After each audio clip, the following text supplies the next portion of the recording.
Hello guys, welcome back to our YouTube channel. ഇന്ന് ഒരു അടിപൊളി പ്രോട്ടീൻ റിച്ച് ആയിട്ടുള്ള ദോശയുടെ റെസിപ്പിയാണ്. അപ്പോൾ റെസിപ്പി നോക്കിയാലോ. ആദ്യം എടുക്കുന്ന റാഗിയാണ്. റാഗി എത്രയാണോ എടുക്കുന്നത് അതിൻ്റെ ഏകദേശം പകുതി മതിയാകും ചെറുപയർ. ഞാനൊക്കെ ഒരു കൈക്കണക്കിൻ്റെ അളവിലാണ് എടുക്കുന്നത്. നിങ്ങൾക്ക് എങ്ങനെയാണോ ഇഷ്ടം, എത്രയാണോ ദോശ വേണ്ട അതുപോലെ എടുത്താൽ മതി. പയർ ചേർത്തതിന് ശേഷം ഒരു കൈപ്പിടി അളവിൽ പച്ചരി ചേർക്കുക. അതിലേക്ക് ആവശ്യത്തിന് കുറച്ച് ഉലുവ കൂടി ചേർക്കുക. ഇതൊക്കെ ചേർത്തിട്ട് നല്ലപോലെ കഴുകിയെടുത്തിട്ട് ഒന്ന് കുതിരാൻ വേണ്ടി മാറ്റി വയ്ക്കുക.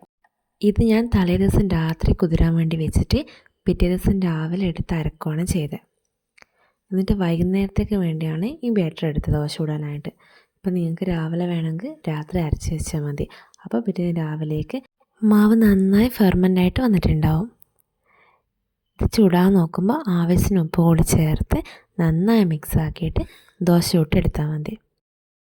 നന്നായി മിക്സാക്കി അപ്പം തന്നെ നമുക്ക് ദോശ ചുട്ടെടുക്കാം കേട്ടോ. നല്ലൊരു വെയിറ്റ് ലോസ് റെസിപ്പി കൂടിയാണ്. ഞാനിതിൽ ഉഴുന്ന് കൂടി ചേർക്കലുണ്ട്. ഇന്ന് ഉഴുന്നൊന്നും ചേർത്തിട്ടില്ല. നല്ല സൂപ്പറായിട്ട് ദോശ കിട്ടുന്നതുണ്ടോ. ഇനി ഒരു മസാലക്കറിയുടെ റെസിപ്പിയാണ്. ഒരു ചീനച്ചട്ടി അടുപ്പത്ത് വെച്ച് വെളിച്ചെണ്ണ ഒഴിച്ച് കടുക് പൊട്ടിക്കുക. കടുക് നന്നായി പൊട്ടി വന്നതിന് ശേഷം അതിലേക്ക് കുറച്ച് കറിവേപ്പില ചേർക്കുക. കറിവേപ്പില നന്നായി മുരിഞ്ഞ് വന്നതിന് ശേഷം അതിലേക്ക് കുറച്ച് പെരുംജീരകം ചേർക്കുക.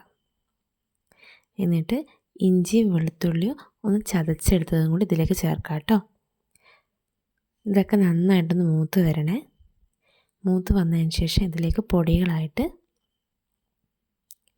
ആവശ്യത്തിന് മുളക് പൊടി, ഞാനൊരു 1.5 ടീസ്പൂൺ മുളക് പൊടി എടുക്കുന്നത് കേട്ടോ. ശേഷം ഇതിലേക്ക് മഞ്ഞൾപ്പൊടി, പിന്നെ ഗരം മസാലപ്പൊടി. ഈ പൊടികളുടെ പച്ചമുളകൊക്കെ മാറി നന്നായിട്ടൊന്ന് റോസ്റ്റാക്കി എടുക്കുക. പൊടി നന്നായിട്ട് റോസ്റ്റായി ആ പച്ചമുളകൊക്കെ ഒന്ന് മാറിയതിന് ശേഷം അതിലേക്ക് വേവിച്ച് വെച്ച പച്ചക്കറിയാണ് ചേർക്കുന്നത്.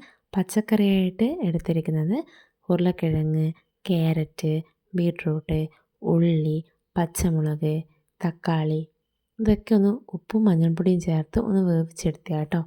അതുകൂടി ഇതിലേക്ക് ചേർത്ത് നന്നായിട്ട് തിളപ്പിച്ചെടുക്കുക. ലാസ്റ്റ് കുറച്ച് മല്ലിച്ചപ്പും കറിവേപ്പില ഇട്ട കറി സെറ്റാണ്. എൻ്റെ ചെറിയ വീഡിയോ ഇഷ്ടമായിട്ടുണ്ടെങ്കിൽ എൻ്റെ ഈ വീഡിയോ ലൈക്ക് ചെയ്യാനും ഷെയർ ചെയ്യാനും സബ്സ്ക്രൈബ് ചെയ്യാനും മറക്കല്ലേ. അടിപൊളി ദോശയാണ് കേട്ടോ. ഒരു തവണയെങ്കിലും എല്ലാവരും ഉറപ്പായിട്ടും ഉണ്ടാക്കി നോക്കണേ. ബായ്.